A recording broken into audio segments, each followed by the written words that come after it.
Hi, I'm Mr. Gary and you're here to learn about the present continuous tense. In this video, you're going to learn about the verbs and the structure of the present continuous tense, the different functions, why it's used, and how it's used, and the differences between those functions.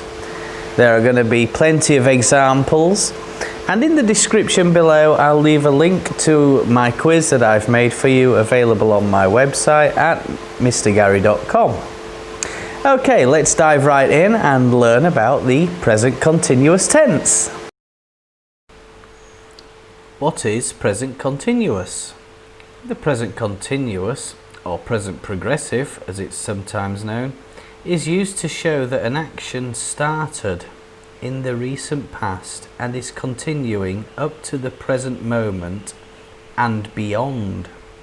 So that means after the time of speaking and into the future.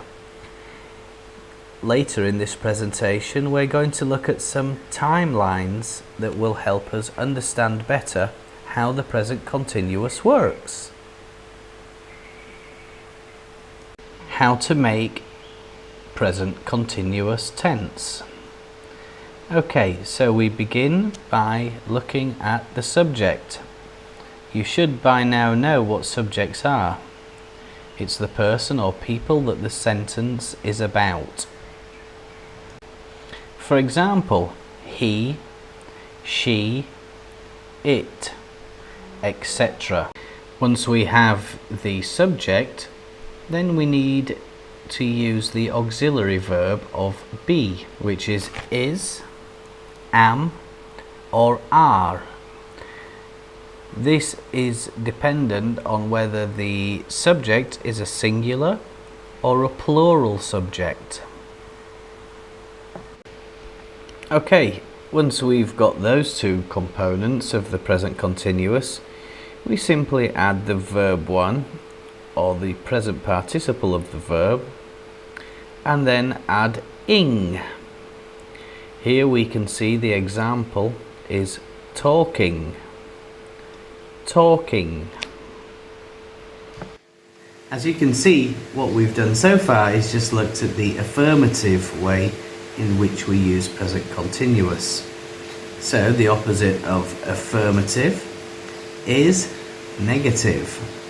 So what we have to do is make a couple of little adjustments in the auxiliary verb.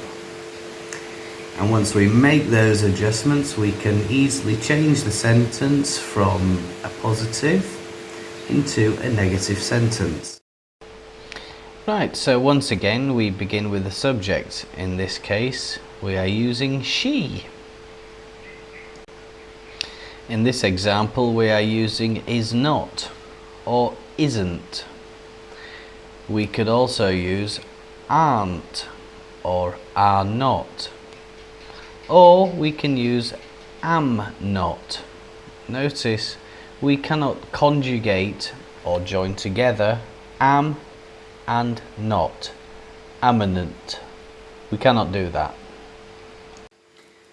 Right, okay, now that we've looked at positive statements, we've also looked at negative statements, we now need to look at interrogatives. An interrogative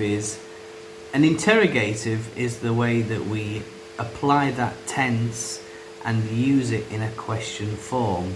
So we can take the statements and easily convert them into grammatically correct questions. Let's have a look now at the formulas for interrogatives. So first we need an interrogative word. So that's one of the 5 W's. Who, what, when, where, why, or how can be used in this tense. Once we've selected the correct question word or interrogative, we need the appropriate form of to be. So in this case we are using is. Then we simply select the correct subject. In this case we are using she. Finally, we just add the base form of the verb, plus ing. In this case, we have talking. Now that we've covered how to make the present continuous tense, it's time to move on and look at situations where and when you might want to use it. In this next section of this video, we're going to also look at some timelines and accompany those with some examples of the present continuous tense.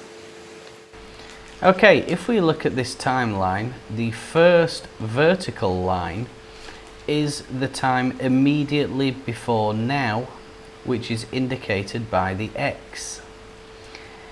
We can see that the first vertical line is in the past, and the second vertical line, with the question mark beneath, is the time in the future.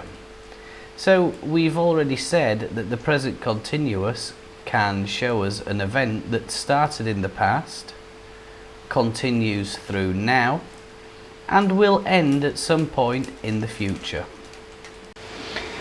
We call this the temporary situation, or a temporary situation, because we know it has a start point, it continues for a duration of time, and then at some point in the future we know that the event will end, okay, whatever the event is.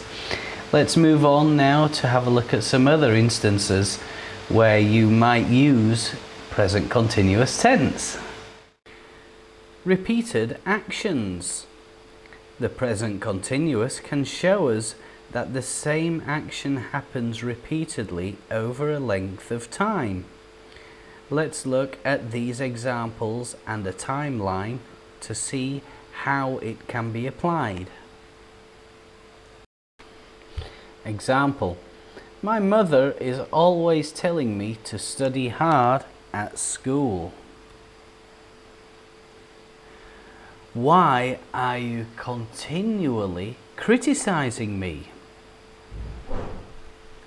We can notice here that there is an expression of anger or frustration in these two examples. So, hopefully now you're getting a better understanding of the present continuous tense. Think about the things that you are doing now. Perhaps you want to write a comment in the comments box, and if you do, that's very good practice. Perhaps you want to see other videos that I've made in my channel, and if you do, click right here, and that shows the latest video in my channel.